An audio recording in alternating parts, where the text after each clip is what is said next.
So you've always lived in the north, or? No, so I was born in Ajax in Toronto, but I moved to Sudbury when I was around three years old. So I'm a Sudburian, but I love Toronto. Okay. How did you get your contacts in Silicon Valley? That was actually through my dad. So my dad is a really big influence on me, and he's been in transportation and construction, heavy equipment. He's a sales in those industries for years, and he's traveled to Vegas and to Europe. So he has quite a large network.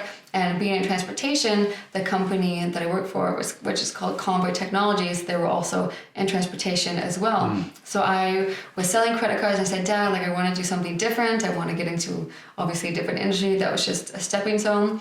And so he helped me out by taking me out to his clients and getting me to know the industry more, and helped me find out what company I would want to work for. Do I want to sell? What type of product I want to sell? So he helped me refine what I was looking for in transportation, and it happened to be that particular company that he connected me with them, and they were in the Canadian market, not as much as they like to be. So then I went through just meeting the CEO, interview process. Actually, in Timmins, two of them flew out from Silicon Valley to a Timmins trade show, and it was the first time being there. It was like a really big culture shock. Yeah, I bet. It was for sure. It was really, really good. They were really awesome. They took Blake, the CEO, took a red-eye flight up and got to get to know the mining industry up there, because Timmins is a gold hub for Canada.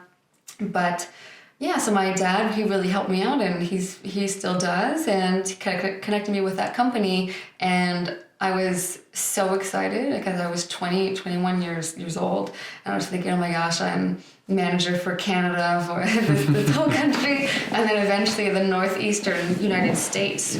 So from Maine to, I think, Washington. And when I first got on with that company, I was thinking, wow, people get paid to have business lunches and dinners and fly around like this. I was like, this is awesome. This is exactly what I want to do.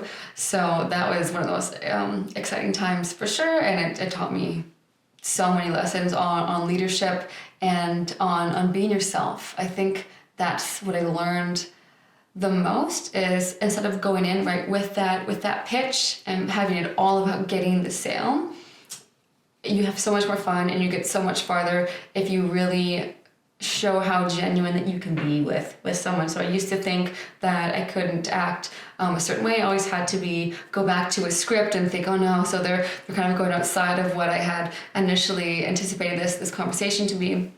But it's the whole point is to really have fun, I think. To have fun and do something that's really valuable, that can make a difference for someone. So it's about the process, right? The journey. Yeah, it's always about the journey, having fun in it. Because at the end, you'll have that big prize you're working for, but what are you going to do with that? Yeah, and there were a lot of times where I found out that I'm not money motivated, and I was thinking, oh my gosh, like what's wrong? I can't build myself up. Was that tough at the beginning? Well, I was money motivated, but then I realized that I wasn't, and I was thinking, I want to make sure that I'm always doing what I love, right? It's not just about the money. And throughout before I had my company, I had, company credit cards with an unlimited amount on them, and you could book your own flight in your rental car vehicle, whatever city you're in. So I had access to a lot of resources. But then I found I was paying attention too much to that for my happiness, and then I was like, oh, so what's happening? I'm not feeling the same way that I initially was about business and selling and whatnot. So I found out very, very young, like, wow, so materialistic things it's not the answer. It's not. Wow. It's not what makes me. That's good for you. Happy. Yeah. Wow, but really good for you. Yeah. I think I found out pretty young as well that money didn't really matter. More as it's a resource. I just wanted to do creative things, I just wanted to have the ability. Like I love business. I love building stuff and creating things and structuring how to get everything about a business. But at the end of the day, I like the journey, and I like being able to have resources to create other creative things. Like, I won't go into it. But yeah, no, I found it very difficult at the beginning because I didn't know myself as well, but I thought, well, money should be motivating me, right? Because I need to have more money. But then I really, like really fast, I think I landed my first couple big like deals and made a bunch of money and like, I don't really care. Right. Isn't it interesting when that happens? Yeah. It's like, whatever, you know? Yeah. So like, and I've never really cared about what people thought. So the whole of having a fancy car or dressing in this to impress people, I thought it was kind of dumb. I went the other way, thought people like that are kind of dumb. So I went the opposite of like, yeah, I'll do whatever I want. Before I had another business in finance, I thought, and people tell me you have to dress in a suit, you have to do this and that. At the very beginning, I was young, so I did it. But I started to feel like, you know what? I'm not going to. If someone doesn't want to hire me because I dress however I dress, good for them. Whatever, I don't care. So I find when I run into people that have those restrictions, I feel like they're just in a box. They put themselves in a box and they don't let themselves be themselves. And they could have amazing ideas for their business, but they're always in like, what is someone going to think? Well, I can't do this. Or if like I'll get clients in the marketing side, like, you can't, no, we have to stick to these colors. You have to stick to this typography because it has to always look like this. Like, I like doing something different every time whenever I do anything marketing wise for my own company. Like, I don't care. I just want to be creative and catch people's all about attention. So I think people put themselves in a box and they don't need to be. Yeah, no, I think you nailed that for sure. And it is about people's attention, and I think really you enjoy life when you wake up and you don't necessarily know what you're going to do today or where things are going to take you, because it is about the journey. We're always evolving, and because we're always experiencing new things, that we're going to have different wants. It's like every day I want to experience something new, or sometimes I want to, like, I have a new idea and I want to go in and pursue that. So it's really about you, right? That's what I think we were initially touching on in the beginning with emotional intelligence, right? And getting to know yourself. And I find it interesting, the same with you, that you experience that, where it's not about the appearance of things, right? It's like, I just want to have fun. I want to be in an environment and do something that really makes me happy.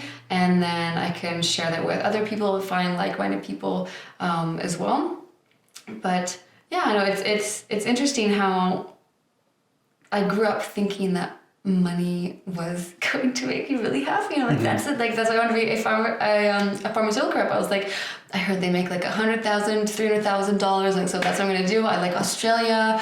And I kind of had this rational in my mind that that's why I wanted to do that. And then it ended up happening, obviously. And from when I was 18, I wanted to have my own company.